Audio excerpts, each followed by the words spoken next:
శివపార్వతుల నివాసమైన కైలాసములో పార్వతీదేవికి దగ్గరగా ఆప్తులు వంటివారు ఎవ్వరూ లేరు. ఆ సమయములో పార్వతీదేవి ఇంటి వద్ద ఎవరినైనా కాపలా పెట్టి స్నానానికి వెళ్లాలనుకుంది. కాని ఎవ్వరూ లేరని బాధపడుతూ ఆమె స్నానానికి తెచ్చుకున్న పసుపు నుండి ఒక విగ్రహాన్ని తయారుచేసి ప్రాణం పోస్తుంది. చాలా ఇష్టంతో ఆ విగ్రహమూర్తిని తన కుమారుడిగా భావించి ఎంతో మురిసిపోతుంది.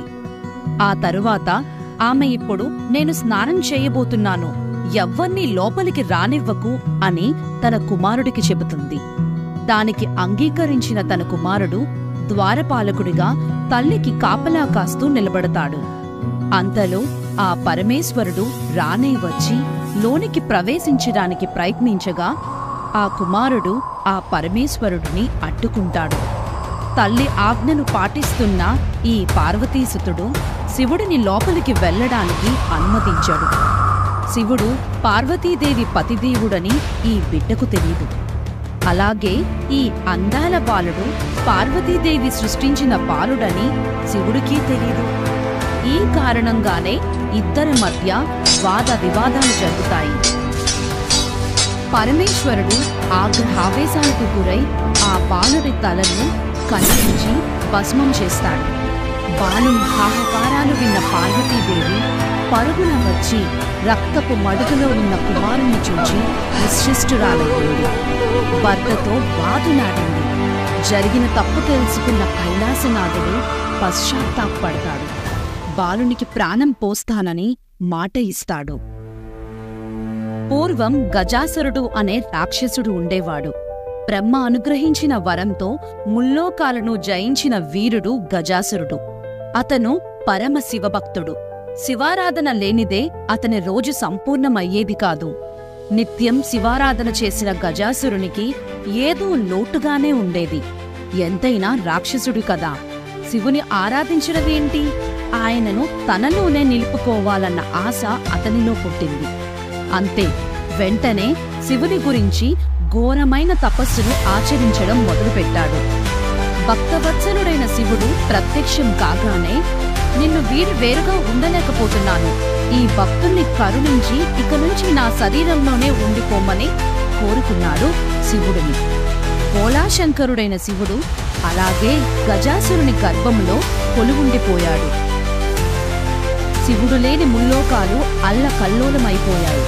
ఆయన గురించి వెతికిన ప్రమాదగణాలు వెతికి వెతికి అలసిపోయాయి. చివరికి పరమేశ్వరుడు ఎక్కడ ఉన్నాడో పార్వతీదేవికి తెలియవచ్చింది. కాని ఇప్పుడేం చేసేది? అతను చూస్తేనేమో బలాపరాక్రమవంతుడైన రాక్షసుడు. పైగా శివుణ్ణి తన దేహంలోనే ఉంచుకున్న అతనిని జయించడం అసాధ్యం అనుకున్నది. ఇక ఏం చెయ్యాలో దిక్కుతోచని పరిస్థితుల్లో పార్వతీదేవి విష్ణుమూర్తిని ఆశ్రయించింది. విషయాన్ని విన్న విష్ణుమూర్తి బ్రహ్మది దేవతలతో కలిసి ఒక ఉపాయాన్ని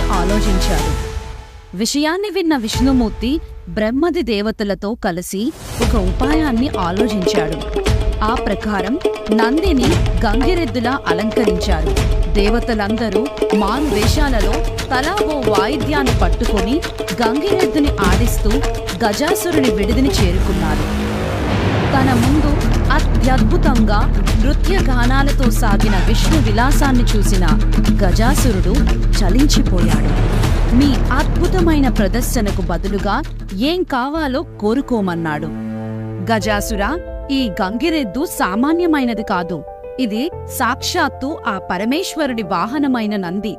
తన స్వామికి దూరమై చాలా బాధల్లో ఉంది.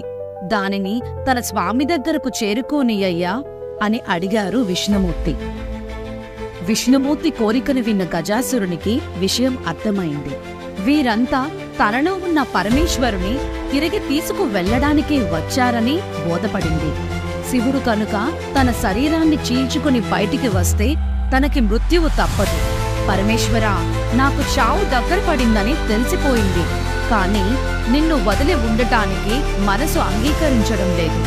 అందుకని ఇకపై నా చర్మాన్ని నువ్వు ధరించు, నా శిరస్సును ముల్లోకాలు పూజించేలా అనుగ్రహించు అని వేడుకున్నారు. శివుడు అప్పుడు తదాస్తు అనగానే నంది తన పొట్టను చీల్చి అందులోని శివుడు బయటకు వచ్చేందుకు అనుమతించారు గజాసురుడు.